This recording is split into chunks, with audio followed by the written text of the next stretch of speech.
Les volcans sont magnifiques à distance, mais ils peuvent aussi être mortels. De nombreuses personnes ont vu des images ou des photos de volcans, mais ne savent pas que des explosions volcaniques se produisent sous l'eau. Qu'est-ce qu'un volcan sous-marin? Qu'est-ce qui le provoque et comment cela peut-il vous affecter sur Terre?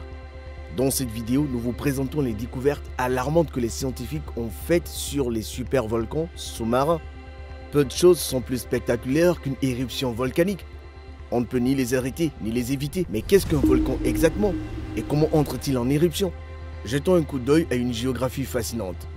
De nombreuses montagnes sont formées par la rupture, la faille, le soulèvement et l'érosion de la croûte terrestre.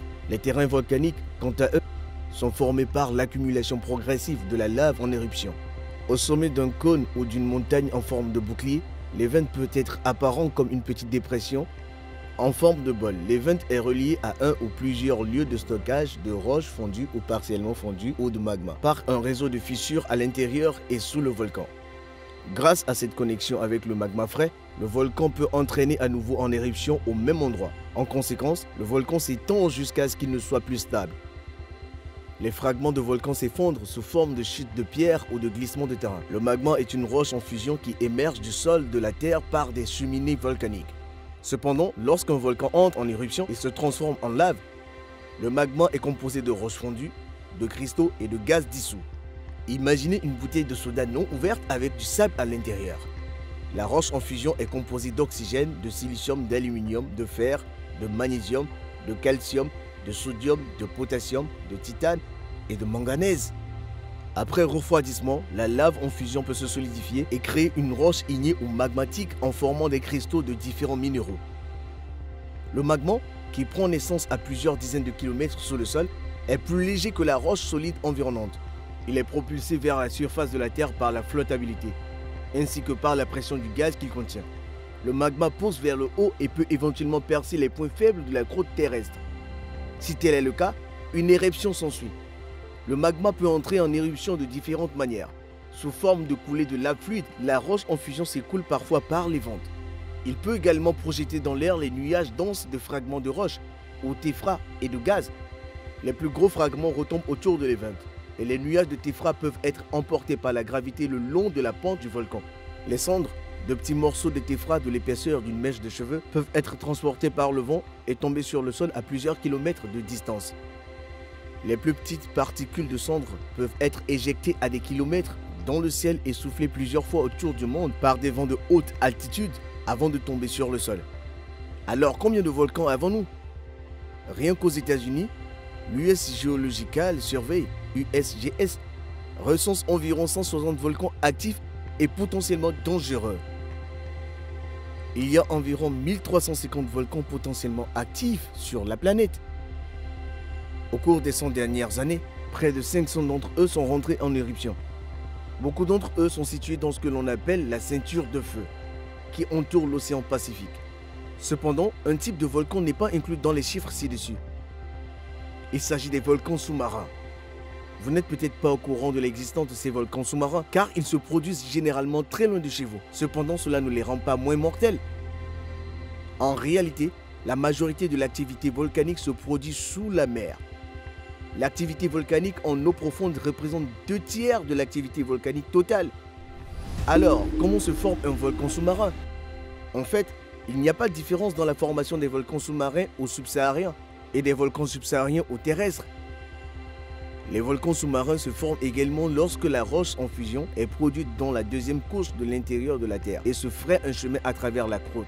Comme le dit Tamsin Mather, volcanologue et profologue de sciences de la Terre à l'université d'Oxford. La plupart du volcanisme sous-marin est associé au volcanisme continuellement actif le long des dorsales médico-océaniques, là où les deux plaques tectoniques s'éclatent. La collision de deux plaques peut également provoquer un volcan. Si les deux plaques tectoniques se trouvent sous l'océan, alors le volcan se développera sous l'eau, a déclaré Hello. Avec le temps, ils peuvent grandir pour former des îles volcaniques, a-t-il ajouté. Un volcan peut également émerger à la suite d'une activité volcanique à l'intérieur d'une seule plaque tectonique. Cela peut se produire lorsqu'un point chaud se trouve sous une plaque océanique, ce qui donne lieu à une chaîne d'îles volcaniques comme celle d'Hawaï.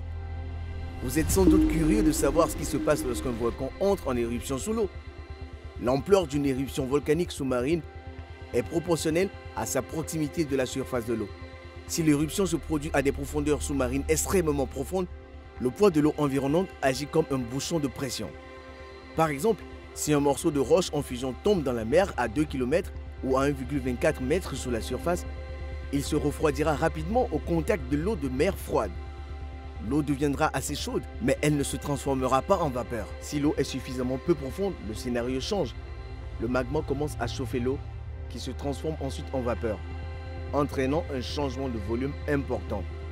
Les explosions de vapeur sont extrêmement dangereuses, car un minuscule volume d'eau se transforme en un énorme volume de vapeur.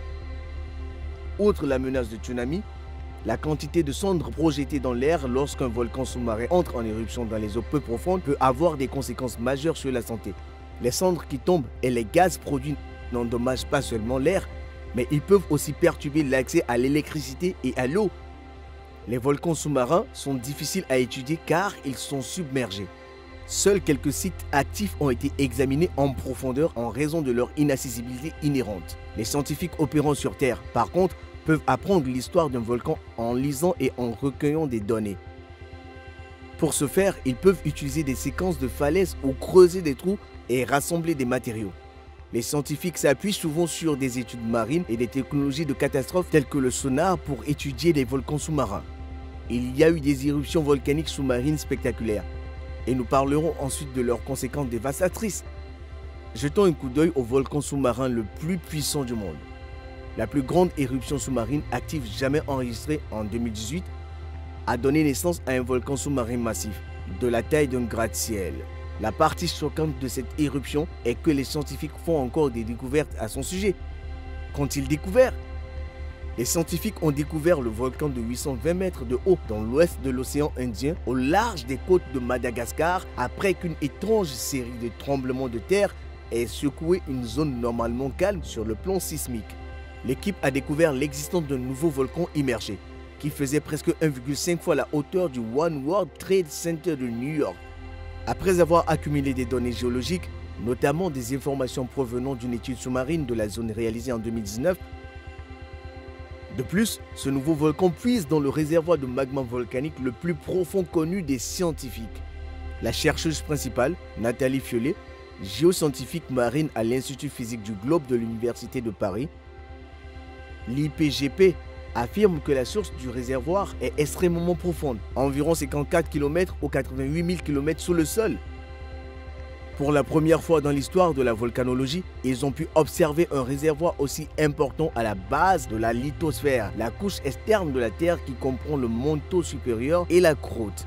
Mayotte, minuscule île et territoire français situé entre Madagascar et le Mozambique, a été secoué par plus de 11 000 séismes détectables entre mai 2018 et mai 2021. Le séisme le plus fort avait une magnitude de 5,9, mais il y a également eu des bourdonnements sismiques inhabituels, parfois appelés séismes de très basse fréquence, qui ont commencé en profondeur et ont été détectés par des sismomètres dans le monde entier. Ces séismes de très basse fréquence sont associés à l'activité volcanique. Étant donné que seuls 2 tremblements de terre ont été enregistrés à proximité de Mayotte depuis 1972 et que l'éruption volcanique la plus récente remonte à au moins 4000 ans, cette activité sismique spectaculaire était inattendue. En juillet 2018, les scientifiques ont été choqués lorsqu'ils ont découvert que Mayotte se déplaçait vers l'est à un rythme de 7,8 pouces ou 20 cm par an. Selon les données GPS, comme l'île ne comptait que 3 ou 4 stations GPS à l'époque, les scientifiques ont déployé des systèmes mondiaux de navigation par satellite et des sismomètres de fond d'océan autour de l'île pour en savoir plus sur le processus géologique qui s'y déroule. Les résultats sont stupéfiants. Entre février et mai 2019, les sismomètres terrestres et les sismomètres de fond ont détecté 17 000 événements. Feuillet et ses collègues ont entrepris un voyage à bord d'un navire de recherche pour en découvrir davantage sur le volcan sous-marin. L'équipage était au courant d'un événement magnétique à l'est de Mayotte, mais ils ne savaient pas si le magma restait en profondeur sous la croûte ou s'il faisait éruption sur le fond marin. Feuillet affirme qu'ils ont mis en place un protocole pour examiner les signaux sismiques enregistrés par les OBS, au sismomètre de fond de mer. Les chercheurs se sont relayés 24 heures sur 24 et ont pu détecter avec précision en moins de 2 semaines environ 800 des plus gros séismes d'une magnitude comprise entre 3,5 et 4,9. Ces tremblements de terre ont été détectés pour la plupart dans un endroit très proche de l'île, à environ 10 km au 6 000 de la côte est de l'île. Mais ils étaient profonds, allant de 20 à 50 km ou 12 à 31 000. Le volume de matière éjectée par ce volcan est de 30 à 1000 fois supérieur à celui des autres éruptions en eau profonde signalées. C'est plus de 3 fois la taille de l'éruption néo-zélandaise du Havre de 2012 et 2,5 fois la taille de l'éruption islandaise du Bardarbunga de 2014, la plus grande éruption du pays au cours des 200 dernières années. L'équipe garde un œil sur les futurs tremblements de terre et l'activité volcanique dans la région. Faites-nous savoir ce que vous pensez des volcans sous-marins dans les commentaires ci-dessous.